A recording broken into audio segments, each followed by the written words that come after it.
Everything? Yeah. Hey, it's Alex Williams, the New Stack, here at KubeCon plus CloudNativeCon in Seattle. It's the end of the real first day of the keynotes, or the real first day of the conference with the keynotes. And with me today is Ignasi Barrera, the founding engineer at Tetrate. Yeah, one of the founding engineers. One of the founding engineers at Tetrate. We have Liz Rice. Hi. And Liz Rice is the technology evangelist at Aqua Security. And Sarah Allen. Hello. Of the Google Cloud Technical Lead Manager and Safe WG Chair. I'll have to ask a little bit about that. But one of the things I just want to start with is just some of the projects that you're working on now and just what's really capturing your interest. And Sarah was very interested in this project, the Safe WG project.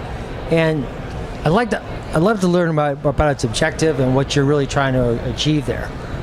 So the Safe Working Group, which is really how I know these lovely people, is something that we started about a year ago that came out of, I've been at Google for about 2.5 years, and at that time was fairly new to Google, working on some systems that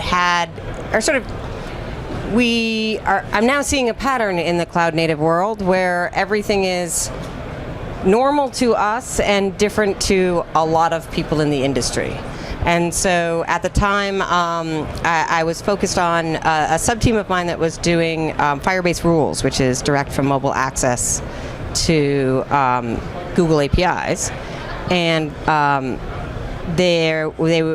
one of the engineers was making contributions to OPA, which is the Open Policy Agent, which is there's a policy language called Rego and a service, and it fits into this world, and some people are enamored of that kind of way of securing your systems. And I wanted to kind of dig into what is how do people feel about this in the open source community? And there are a bunch of people at Google who are excited about it, and other people who are like, what is this thing? And so I reached out to JJ, who I had met at an Istio community meeting, and asked him about what he thought of this, and we were like open sourcing this common expression language, and he said, well, a policy language is not a secure system. And I never said it was. And we started to, sort of almost argue about these things, as one does when one meets another technologist who has different opinions, which is all the time. And I realized that he had a different philosophy than I did about things, except I wasn't really sure that was true. Maybe we agreed with each other and we were just talking about it in different ways. And I convinced him that we kind of needed each other because one vendor cannot say this is the way to be secure. So he said, you should start a CNCF working group. And I was like, are you kidding me? I don't have that kind of time. And then we ended up kind of goading each other into starting this thing. And so he kind of corralled a lot of security experts, and we ended up deciding not to have the argument about what is a secure system, but rather to discover what is out there in the world and what does everybody think this is. And that was really the genesis of the group. I thought there was no such thing as a secure system. I think that's absolutely right. I mean, there are levels of additional security that you can add, but you would never kind of say, yeah, it's completely secure and there is nothing that could ever possibly be done, because there's always a possibility somebody will find a flaw, right? So it's more about making things more secure. But what was okay, go ahead.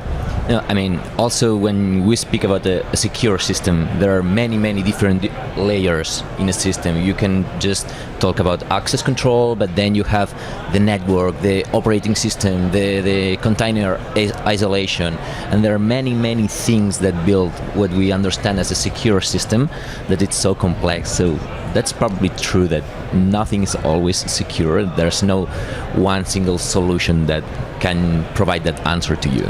But it's more about risk, isn't it? And like lowering the level of risk. Yeah, and I think that, I guess what we talk about more, perhaps I misspoke. What we talk about more is a secure architecture, meaning it's set up in such a way that we believe that it's possible to apply security controls to it. And there's certainly many, many situations where most people will agree it may not be impossible, but it's certainly hard to secure certain types of systems. And if you don't have certain things in place, then it's not really going to affect. The opposite of insecure is not secure, right? Exactly. The opposite of insecure is more secure. You know that something is insecure, that's easy to prove. It's like trying to prove a negative. You can very easily prove that something is insecure. It's much more difficult to prove the other. So in the context here, what does that mean for it to be more secure? And so like I'm reading the GitHub page, and it says secure access for everyone. The SAFE working group will explore secure access, policy control, and safety for operators, administrators, developers, and end users across the cloud-native ecosystem. What does that mean to you? So one of the problems I think there is with security and the meaning of security is that there are many different actors out there, and users care about some things that developers don't care about. And one of the issues of defining what's secure access in there is to come to a set of agreements on use cases for these people, and to be able to write them down and unify them so people can understand what's there beyond their specific role in there. So I think that's one of the goals of this working group, to put down together a list of things as a reference so people can come to and see, okay, this is what security means to this set of people, it's what security means to me, and this is what we should care about when talking I think about security. That's really important in terms of in the context of all the different projects, right? Because there are a lot of projects, some of which are security related and some of which are not essentially to do with security but can have security implications, and having a kind of centralized group of perhaps expertise to help those projects understand what they're kind of what's required of them so that people can build an overall system that's secure. I think that's what the Safe Working Group where it can add value, or one of the ways it can really add value. And so when you're thinking about this in terms of cloud native technologies, perhaps you can provide some context there, some background on why, on the relevance of cloud native technologies and kind of what we're discussing here. I mean, you do again say in your on the GitHub page that cloud native is open source cloud computing for applications, and it's a trusted toolkit for modern architectures. So I'm curious about, one of the things you say that there's multiple projects that address different security issues, but that also speaks to the problem too, doesn't it? That there individuals are solving particular security problems, but there does almost seems to be like a cultural understanding of the risks and other issues. Well, I think that the challenge is that if you're a security expert, you think about, how am I storing my keys? What am I generating my keys with? Am I doing key rotation? Am I, what identity provider am I using? What am I using to authenticate with my identity provider? What am I using for authorization? And you have a set of vocabulary that you're concerned about in this cloud native world, and they're not so different from what you were worried about in the non-cloud native world, in the core concepts, right? I started doing networking stuff in the 90s when everybody was worried about, network perimeter, and I was an application developer, and I was just in my safe little bubble. Everybody's like, no pun intended. You can't get out of your network perimeter. You can do anything and talk to any machines inside, but when you want to have stuff available on the internet, you have somebody else who deploys your software and makes it and puts it there. And most of our software didn't actually play on the internet because it was the 90s, but early 90s. But the point is that it was the people could make rules the security people could make rules that the developers didn't have to worry about and that they were safe. Right. And the world was simpler. You had like actual physical machines that you SSH'd into, and that hardware was in some physical location that was secured in sort of very traditional ways. And so now that it's in the cloud, you don't have a door with a lock and a network plug, and there aren't these physical analogs, although there are all the same things. And so there's a lot of doubt, like, can we make it secure?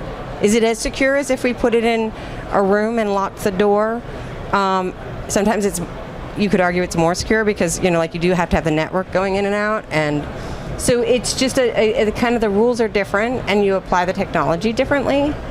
And so I think that creates kind of a intellectually interesting space, but also a scary one. And then you're using open source, which can be extra safe because you have many eyes on it, except you have to make sure that you're using one of those projects that actually does have many eyes on it, and that there's also a lot of experimentation, and some of these projects get many, many requests. Okay, everybody wants X, Y, Z, A, B, C, 1, 2, 3 things, and one project implements X and another project implements Y, and then you can't actually use them together because you need either X or Y, but you need one of them. And that's really like this boring problem that I think the Safe Working Group will solve, that will accelerate the whole cloud native ecosystem. Any thoughts on that? I think there's also a role around helping the technical oversight committee understand is not quite the right word, but to provide some guidance about maybe what does a security audit involve, what should projects be asked to do in order to kind of, I'm going to say, meet security goals. So perhaps it can be a collection of people who kind of know some things about security and can act as a kind of center of expertise that the TOC can call on. I mean, cloud native architectures have very well-defined concepts, such as you need to be able to observe the platform, and there are some primitives that are assumed on cloud native applications. And having some of those primitives defined for security, what makes your system reliable, and so is something that we should be able to provide as a I am going to have to. I've realised if I don't keep an eye on the time, I've got to go and do some keynotes in a minute. Oh. So. Well, Liz has to go to her keynote, so she's going to take a break here. Yeah, I'm going to have to leave you all. Thanks for joining us. So sorry. We don't want you to be late for your keynotes. Just say when you're on stage, you're in a podcast. Right. They'll understand. They'll understand. A New Stack podcast, you can say. I know. Thanks so much for having me. Yeah. Thanks for joining us, Liz. So with this group, there's a vision behind it, right? You're speaking to that, right? Yeah. And it is part of the problem that people feel like that they're taking big risks when they're using these architectures. Are you getting that feedback, or is this just the security experts saying we got to be ahead of this, or is it kind of both? I think it's all of the above, right? Like, so certainly. From studies I've read, and I'm in engineering, I don't have all the latest numbers of the things. The majority of people who deploy software are not using the cloud, right? They're using data centers the old-fashioned way. And so you have a whole swath of the industry that's not, they might be paying attention to this, kind of reading up on it because they're staying up on latest trends, but they're not practiced in it. And so there are a lot of people who are, and there is risk to changing the rules, because you have humans who are used to doing the old, whatever they're doing, and they're going to do something different, and so there are errors that humans make. And but part of it is companies are having to move to the cloud because it's just so much more inexpensive and you can have properties of things scaling differently and moving all over the world. So there's sort of these advantages that are pulling people into the cloud, and the growth of the internet and the rise of virtualization is naturally making things more complex. When everything isn't a physical machine, that means I need to worry about, like, how do I know that this process that's running is actually what's supposed to be running, and it needs to have an identity, and that's that's of more primary importance than when you have a physical box that you control. Well, what are some examples then of, we think of scale, right? And it's changing a lot. There's the development. Deployment is even a word we don't hear as much anymore, but it's still about, releasing your application and then managing it. And these systems are huge, right? They can be, the distributed architectures can be across multiple clusters, across multiple regions. And people have thousands or tens of thousands of VMs. And when you have that kind of scale, you just can't do human audits of everything. And so you have to automate it. And when you automate it, there's tremendous benefit if we could just make things that are the same act the same in some basic formatting ways. And so I think a lot of people in the group would like to get beyond the really basic stuff. Mm-hmm. But there's basic stuff that we don't share across between vendors and projects. Yeah, and I would add to that list that we are also starting to see not only multi-cluster but multi-cloud environments where complexity grows exponentially, because you are dealing with very different systems and people is building hybrid applications. And that way of having kind of a common way of defining security or understanding security not only benefits people for automation and to be able to deploy security policies massively, but also to understand and reason about what happens in your system when your system is so big that involves networks, servers, and workloads that come and go because you are scaling, not scaling. Reasoning about what happens somewhere at any given point of time is very difficult, and having some set of standard practices and standardized way of defining policy and auditing systems is really important to be able to understand and reason about what happens to your systems. And I think what I'm seeing is that when we go into this cloud world, the tendency is to restrict the powers of the developers, which then limits their velocity. And so people are trying to get, and it's not just developers, like there are people who, like you hear about these things sometimes, like, oh, some company, they left a bucket open world writable, and then all of a sudden, like, things are happening in that public bucket that are masquerading as the company that maybe they don't want to have happen. But to mean that, like, you can't have your employee create a drop folder effectively is, like, to say that, okay, now I have to file a ticket and get a security review when I want to do a basic thing is crazy. So people are thinking about, like, well, could I make a policy that automatically, like, closes anything that's open after an hour, or things that could be dynamic policy that can give people freedom, but, like, with some kind of checks and balances. So that's the development of open source libraries in many ways, isn't it? Well, I think the open source libraries are an answer, right? So there's Cloud Custodian, which Capital One made, and Forseti, which is an open source project from Google, which does some of this kind of policy checking. And so I think there's a hot area here where, and then there's a lot of vendors who do compliance checking, and the more that we can automate these checks, the more that you can say, well, my intention is it's this set of policies. Is that what's actually live? And in theory, your configuration should be that, but in these environments where you can't possibly have it be homogeneous in real life. Like in theory, oh yes, I'm going to decide to standardize on Google Cloud Platform and only use that.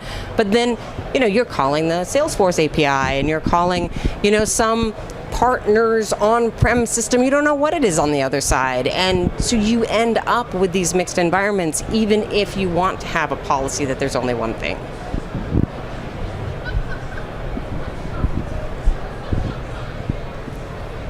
Do you have any thoughts? I don't know how to say that. Okay, I have a question then. I mean, so if you're thinking about then, I mean, what we're talking really about is interoperability in many ways, isn't it? Yeah, I mean, I think that but interoperability is a big word. It is, right? but we don't hear it much in these circles as much as you do. I mean, I've heard of interoperability. I mean, it's something you hear more about, interoperability. I mean, but... Well, I think that these days interoperability is less... everybody speaks HTTP and HTTPS, and so that takes care of a lot of things, right? But then when you're talking about how you secure the system, things are less well standardized, right? I mean, thank goodness for HTTPS. Like, you know, that simplified a lot of things in securing systems, and but how you authenticate, right? And how, well, once you let the network traffic in, what is it allowed to do is not standardized at all. And that's where having, like, you know, we're deferring the discussion a little bit about, like, is that common APIs, or is it common protocols, or is it formats? And, you know, like, I'm pretty excited about this, like, OPA Rego language of being able to express your policy in a consistent way, where it might be different to all the users, but then there would be like a consistent ASD that we could automatically check. I think that would be an amazing, wonderful thing. Not everybody thinks that would be an amazing, wonderful thing, or maybe they just don't understand it yet. Who knows? But we are so not there yet in terms of being able to, like, really define that in a way that the industry... Keynotes will begin in 10 minutes. Please make your way to the keynote room in Hall EF. Again, keynotes will begin in 10 minutes. Please make your way to the keynote room in Hall EF. That was our little intermission there. So what is interesting to me is I'm trying to think about the context here to, like, for instance, the exploit that was discovered last week with Kubernetes, right?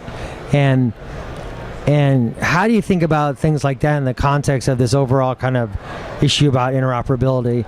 There was, you know, it took a while to kind of figure out what this was, and when they did discover it, they realized, oh, it did need a patch. And I'm just curious on kind of how you think about that, and kind of your overall kind of thinking about where the direction is of securing these cloud native architectures. Well, I think that, like, the whole software stack you're running and whether it's patched correctly is, like, one aspect of it that is important, and everybody should worry about that. Most of our conversations in the working group are much more, like, coarse-grained, right? It's like, imagine all your software actually worked as it was supposed to work. Your operators still may set it up incorrectly, so you have an enormous hole. Right.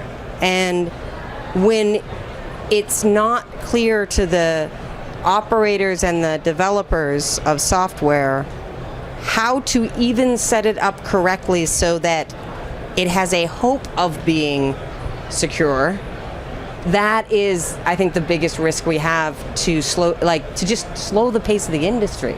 Right? Because if you might just be like, oh yeah, there's a big gaping, I'm leaving my front door open and worried about, like, fixing the roof because it might leak in 2 years. That's the kind of blind spots that a lot of people have with their software systems. Their front door's open and they're worried about, like, locking their windows. And that's the kind of thing we want it to be easier for everybody to reason about, that sort of concern.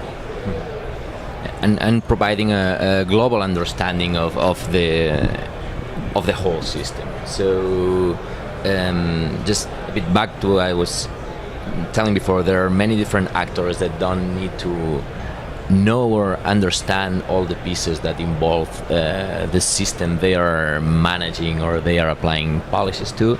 So having a place where they can refer to this common understanding so they can apply better policies, or also have something that's proven to work, or that they can prove that, okay, I deploy this and this is what's gonna apply and it's correct. That's one of the goals. So Kubernetes has reached its maturity, right? And when we see with that maturity is, enterprises are starting to deploy multiple Kubernetes clusters, right? So what do you see as some of the challenges then with that? I think we're talking to that to some extent. Yeah. But how is it, how's it informing, the decisions that you're making with Kubernetes Core looking ahead to 2019, for example? Well, I'm not on the Kubernetes Core team. I work with a lot of the Kubernetes folks, and my teams work on internal Google infrastructure that we want to make interoperable with Kubernetes and with people who are running it on-prem or running it on GKE and running it on Amazon or other clouds. And I think this interoperability has been classically like the worry of, if you're a system integrator or somebody who's setting up a deployment or an application developer, then you can worry about all those things. And this is just operating at such a scale that it's slowing us down as an industry to make every individual developer or every person who stands up an instance solve the same problems over and over again. And you have to have flexibility, there have to be the capabilities where somebody's going to make a different choice.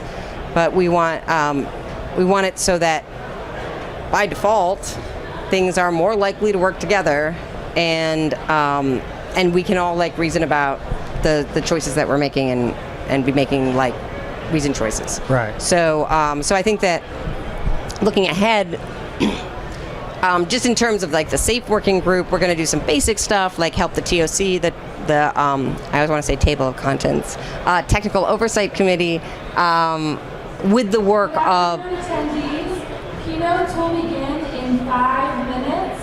Please make your way to the keynote room in Hall EF. Again, keynotes will begin in 5 minutes.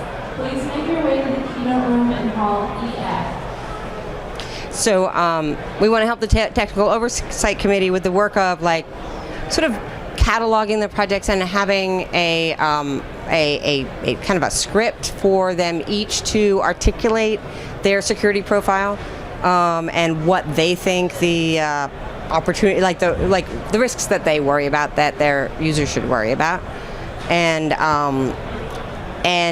once we get that, then I think we can start to see where are the holes, where are the things that are inconsistent, and really point the community towards where innovation can be done. Also, understanding what people cares about, because when we talk about security, we still have, even in cloud native, many security systems are already tied to private corporate stuff and some compliance rules they have to meet, and that's kind of opaque from many times, and we need to understand what are the deals that people have and what are their use cases, so to come up with a set of different personas, use cases to model and to be able to define stuff on top of that. Yeah, so I think that this basic security stuff shouldn't be as hard as it seems, right? Like this compliance audit that Liz has really been spearheading with how do we think through evaluating a project, and has it thought about security, and does it have some homework to do there? People brought up what if a project purports to be HIPAA compliant? What do we do there? And the SAFE group is not taking over the place of actually doing a security audit. It's more helping these open source projects think through the work that they have to do, or cataloging the work that they have done. And so there's really a hierarchy of you are deploying a website that has completely open data to your handling financial transactions or health records in a highly regulated industry. And there's a set of concerns that I feel like people are delegating now. They're I don't know, that's complicated, I'm not going to worry about that. But we all have to reason about these things, because there's a lot of very serious security and privacy concerns that are made in terms that are not yet regulated and maybe shouldn't be, but in the domain of an application, they're really important judgment calls. And I want application developers to be able to reason about those things and have those tools. Yeah, it's the reasoning, isn't it? Exactly. That's what it is, really. It is.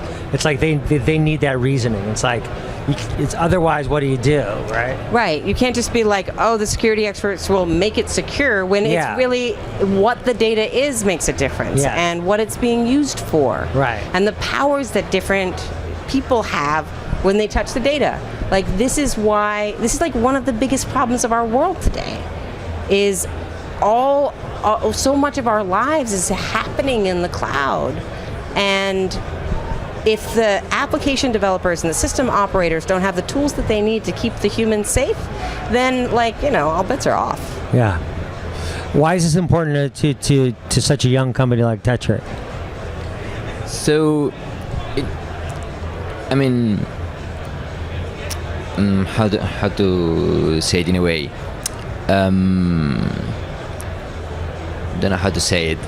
Yeah, it's okay. Just take your time. It was recorded. It's important that people that, as you said, that consumes the cloud, and we're a company that's focused on service mesh and making things simple, abstracting many things of the underlying layers to leverage the cloud to people.